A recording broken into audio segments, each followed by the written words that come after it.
It is Sunday, Mother's Day, and here today I'm working on my Audi, and I got to replace the struts on them, and it got me thinking. Like this is a great topic, and it's a good opportunity to talk about this kind of stuff. So this is one of those deals where like life kind of kicks you in the nuts, and you just have to keep going. So what happened was on this is an Audi TTS, and anyway the car has magnetic ride shocks, right? These shocks are stupid expensive. They're like, I want to say like $1,600 each. They're very expensive, and they're they're an Audi thing. But anyway, there's lots of people that sell kind of replacements. They're cheaper. Anyway, so I bought a pair of replacement mag ride shocks for from China, right?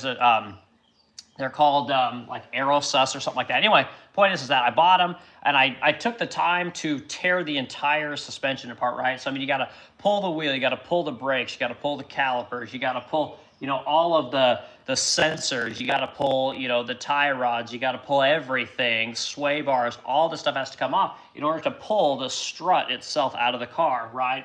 Then you got to yank the spring off, right? The spring's got to come off. You got to do a lot of work to get to the strut, right? The strut is essentially the body of the entire suspension, right? Everything rides on the strut. The steering knuckle is on. I mean, anyways, it's a big assembly. And point is that had to do all this work, right, to replace this thing. And then when I put it all back together, it didn't work. So the part that we got from China, the strut assembly that we got from China, was junk. It was complete garbage, and it wouldn't talk to the car, right? Which supposedly it was made for. So point is that I had to go buy another pair of these magnetic ride shocks. Okay, so point is that now I've got to disassemble everything again and reassemble it all. Okay, so what I did this time is I actually bought an American magnetic ride shock, right? So we're talking, we got 3 different countries going on here, okay? This kind of ties in all this tariffs and all this kind of stuff that everyone's talking about. The point is that you have a Chinese-made strut, right? Or we'll start at the beginning, okay? The original is a German-made strut, right? It's made by Audi Volkswagen Group, okay? The original is made by them, okay? It's $1,600, right? So I bought a pair of Chinese versions for $500, right? 2 of them. So it would have been $3,200 to buy the Germans. I bought the Chinese knockoffs for $500. Those didn't work. So now I bought the American-made version. So there's actually an American-made magnetic ride shock as well. And this is from a company called Strut Masters, and it was $800. Okay, so point is there are options in America. You can buy American-made stuff, and while it is a little bit more expensive than a lot of other things, it's not as expensive as people make it out to be. So that's kind of what I want to talk about today. What I got going on here is I have all these different tools, I have all these different parts and all kinds of skills going on here in order to do this stuff, right? And I titled this thing that basically, like, you got to be able to fix shit. You got to learn how to make things. You got to learn how to work with your hands and get dirty. Point is that my name is Eric Wilka. I own the Resplendent Crow here in St. Louis, Missouri. We're a small furniture and paint company, and we turn over a modest, middle income living, and it's fine. But those skills that are at my job have almost nothing to do with what I'm doing here. Yes, it's working with your hands, but all the machines are different, all the techniques are different. But the thing that is the same is the ability to tear into something, right? It's to fix something, it's to replace something, it's to put something back together, right? It's the skill of knowing how to work with leverage, right? Learning, I mean, how many times I had to jack this car up to get leverage, to get torque on something in order to pull off some of these big, massive bolts that go into holding on the calipers and things like that. So there's a lot of work that goes into tearing this whole assembly apart. And that's what you're gonna have to understand. And if times get a little bit more difficult, you're going to have to learn how to do other kinds of things. And when you work with your hands, you can do so many different things. And like the tools that it takes to make or to fix this car, right? Because we have to tear everything out. I mean, I'll whip my camera in here. So we've got just all kinds of, of course, you got to start with a lug wrench. You got to have different kinds. We got 3/8. We got 3/8 socket wrench. We're going to have different kinds of wrenches. We're going to have 1/4-inch socket wrenches. We're going to have 1/2-inch socket wrenches. We're going to have all kinds of different kinds of tools. You got different kinds.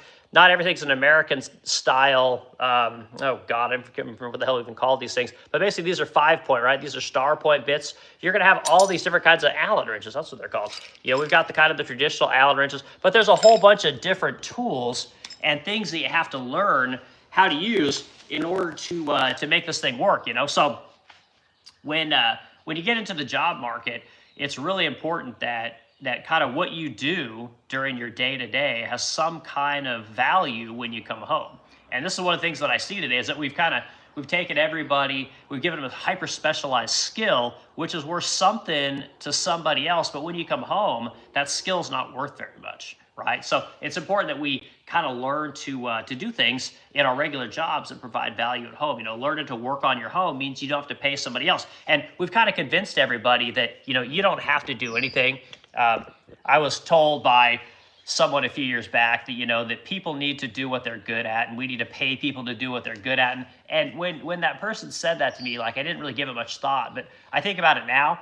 And basically what that person was saying is that, everyone just needs to be hyper focused on doing this one little thing that they're really good at, and that we basically just need to pay everybody to do everything. And I don't see it that way. Like, I see it that we need to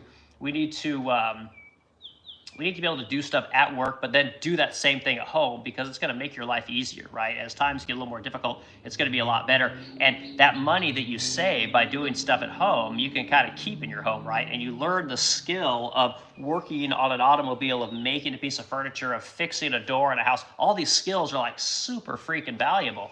And if you want to own a home, or if you want to be someone who doesn't live in an apartment or in the big city, it's just really important you know how to do this kind of stuff, So one of the things that people don't talk about a lot is the what's the word I'm looking for here, the value of keeping money at home, right? Of keeping your skill set around where you live, okay? And when you have to pay everybody to do everything for you, it means you don't really get to keep any of that money for yourself. Yes, you have more time, but the truth is that what happens is most people don't do anything with their time. They don't do anything valuable. In fact, they waste it. And most people look on their phones, they're playing computer games, they're doing shit that, yes, is valuable to them personally, but isn't helping them move their life forward. It isn't helping them to save money. It's not helping them to gain skills, which is really what life's about. Life is about experiences, right? Life's about learning things. Life is about passing on knowledge to other people, right? And when you save that money, when you're able to do things at home, you get to spend that money in places that you want to spend it on. So here, I'm going to show you guys my view, okay? I'll give you guys a quick look at my garage. All right, we're gonna come around here. Okay, so this is my garage, okay? This is the view from my garage, right? So every time I go outside, I open up my garage door, got a nice, beautiful view of the Mississippi River, right? And if we go upstairs, you're gonna have the same kind of view, okay? And it's because I can make all of my own stuff. I can fix my house. I can work on my cars. I can do all this extra work. I don't have to pay other people to do everything for me. Right? So I can buy things that other people wouldn't be able to buy. I can fix things that other people wouldn't be able to fix, right? So when I bought this Audi TT, I paid a little bit too much for it, I'll be quite honest with you. But truth is that if I wanted to wait for one to come around that had a junk suspension, or the transmission was, screwed up on it, I could buy that thing for little to no money, bring it back here to my garage, because I've got a downstairs garage and I've got an upstairs garage, and I could just sit this car in here and I can just work on it, and it might take me a month or two to get it fixed, but point is instead of paying 15 grand for one of these in tip-top shape, I could pay 4 grand for one of these, and then spend some time, learn some stuff, drink some beers, have a good time, and it's good. Buddies can come over, family can come over, whatever, and you show people kind of how to do this stuff. If you got kids, how important is it to teach your kids to work on stuff, to take things apart, put them back together? Like, man, I think it's super important, so, and that's just on me, but truth is you can not only teach people stuff, but you can give people purpose, right? Like, how cool it'd be if you could bring, your kid's buddies over, you're working on a car, you're helping them work on their cars. Like, man, I think that stuff is super important, right? And as a man, and as someone who has to kind of be, what's the word I'm looking for here? Should be maybe not inspiration, but should kind of point the way for other men, other up and coming men. Like, this is the kind of stuff that we need people doing, man. We need people working on cars, fixing houses, building furniture, all these kind of things that men do, pouring concrete. I think all stuff's super important, and I just don't hear a lot of people talking about, like, everyone's crying about, tariffs, and they're crying about the cost of living, and they're just crying and crying and crying. And while there's merit to some of that, it doesn't have to be as bad as people make it out to be. And I think the real issue is that people just don't do anything anymore. They don't have even the ambition to do much. It's a very very narrow bandwidth of things that they can pay attention to or they even want to work on. I mean, look at the Facebook, Instagram, all these kind of things. It's basically, I mean, even YouTube. Like it's just like 60-second clips of everything, 60-second clips of life, and life isn't meant to be lived in 60-second clips, right? I mean, it's literally meant things are supposed to take hours, days, weeks, months. That's really the good stuff, and it's the struggle of learning how to tear this thing apart and put it all back together. It's the scuffing of the knuckles, the busting your hand, the cuts, all that kind of stuff. That's the stuff that's valuable when you're tearing a car apart or when you're, rebuilding a roof on your house or you're, fixing the foundation. Like all these things are what make it worthwhile.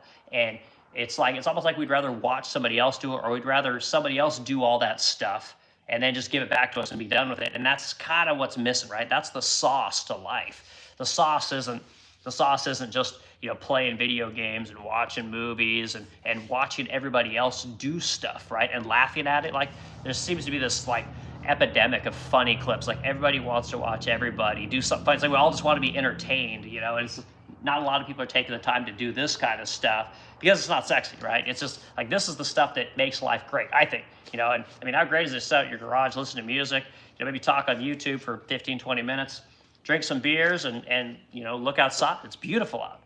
I got a beautiful view out there. A beautiful day. It's going to be like 70 and perfect today. And it's going to be awesome, So I'm going to spend my day redoing the suspension on my Audi because I bought the wrong suspension last time. I bought that cheap shit from China. Now I'm going to buy the American one. We'll see how the American one goes. I have no idea if it'll work. But here, I'll show you guys real quick. Hold on. So here's the original Audi shock. And this is a mag ride. It's got the Audi sticker on there. But it's the real deal. It's the DPK. It's a good one. But then you got the American one. I'll pull the brand new one here. So this is a company. This is called Strut Masters. And this is a company there in North Carolina. And they make the replacement mag ride shock for this car, right? So like I was telling you guys earlier in the stream, these are $400 or $500 a piece. I want to say they're $400 a piece. Which isn't terrible, right? So the ones from Audi, I think, are $1,600 a piece. That cheap Chinese one that I put on the car right here, that was $250 a piece. It doesn't talk, right? So these guys say there's no issue, right? And here's the thing: by buying this American strut, this magnetic strut, I should say, if there's a problem, I can just call the people in North Carolina and they'll get it taken care of. Like it's not a big deal, right? This company in China, there's nobody to call. And that's one of the things I think we kind of forget about when we buy all this cheap Chinese shit. It's like, it's so cheap that if there's a problem, we're just like, I'll buy another one, or I'll go buy something else. It doesn't cost enough money to get pissed off, right? But if the cost of everything goes through the roof, you better believe you're getting a telephone call, and that's kind of how it should be. You shouldn't spend money just willy-nilly. And I think in America, we just love doing that. We're just like, if it costs a bunch of money, I don't care. I'll just buy another one. Like, big deal. If it doesn't work, I'll just buy something else. It wasn't expensive to begin with.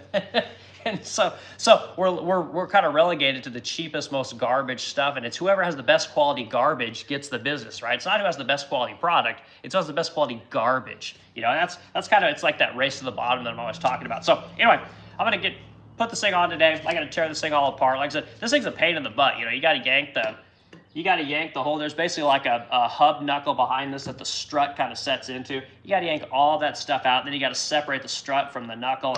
And really, it's kind of a pain in the butt. And then you got to take the spring off. And it's a little bit involved, but it's not too bad. I think it'd probably take me 4 or 5 hours on each side to get it all done. And then it's done, And truth is like, well, what do you save, right? People always talk about, what am I really saving? Blah, blah, all the tools you have to buy, all the skills you have to buy, all your time. Everyone thinks their time is so valuable. Truth is, your time's not really that valuable. I mean, even like my time's not even that valuable. But the point is that in order to have somebody else do this, if I was just to supply the struts, if they would even let you, it would probably be a $2,000 or $3,000 job to replace all this stuff and then get it put back in there, right? So I'm probably saving myself like $2,000 or $3,000 in the end, to be quite honest with you. And yeah, I've had to buy tools. You got to buy wrenches and you got to buy different kinds of specialty tools, all that kind of stuff. But what's that going to be? $200 or $300, right? Then you can do it forever, and that's that thing. Like you can.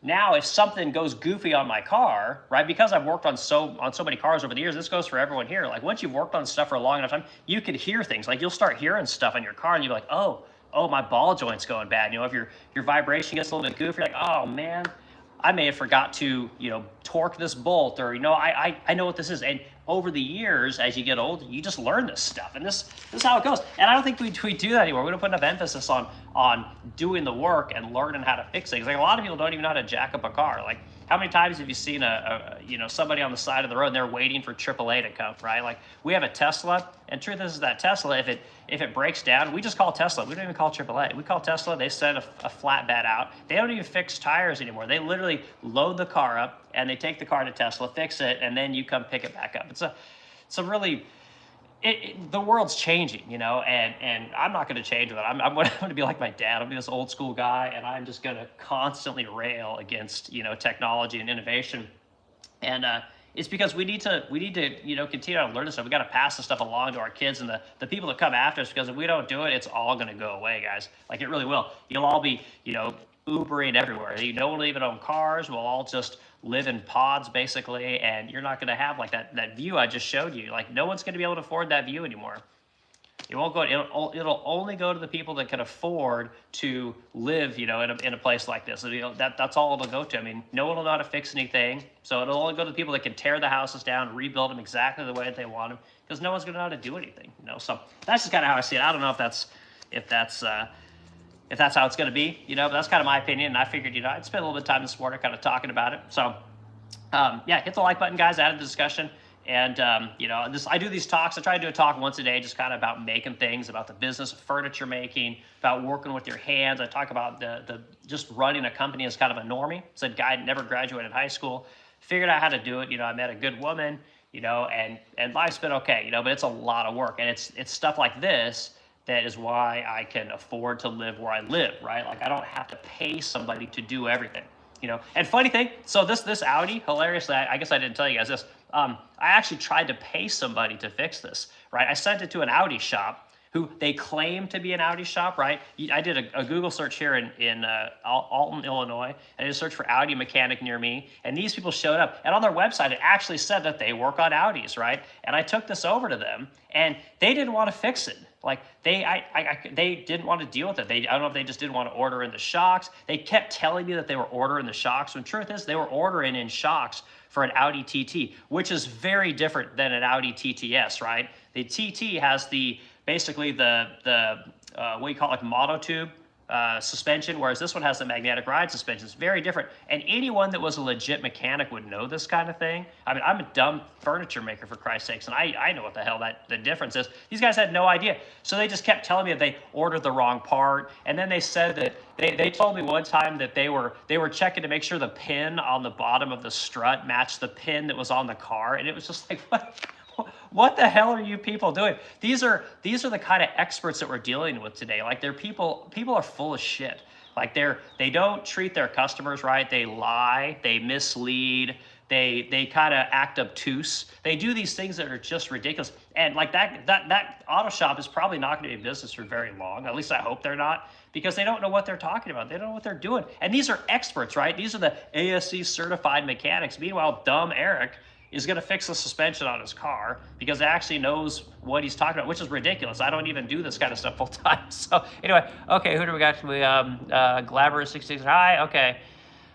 Good morning. All right, that's the way we grew up. My son is with me now doing everything. Yeah, that's, I hope that, that kids can learn stuff and we can pass this stuff down to the next generation, because truth is that like we got to show kids that like it's not supposed to be easy, and I did a talk the other day about how I'm tired of parents having kids for vanity's sake. It's like, oh, my kid's he's never gonna have to work hard like I did, right? Like my ex-wife used to say that used to tell my son that if he didn't go to school, he's gonna have to work hard like his dad, and truth is that my life is 100 times better than my wife's, right? Or my ex-wife's, I should say. And yeah, I didn't go to school, I just worked really hard, and that's okay, and I think that, we need to pass that on to our kids. Like kids are supposed to come in your life to help you. Kids are supposed to come into your life to make your life easier, and yes, you're going to spend some years teaching them and putting up with their shit, taking them to school, buying them clothes, helping them with whatever, but when it comes time for the big things,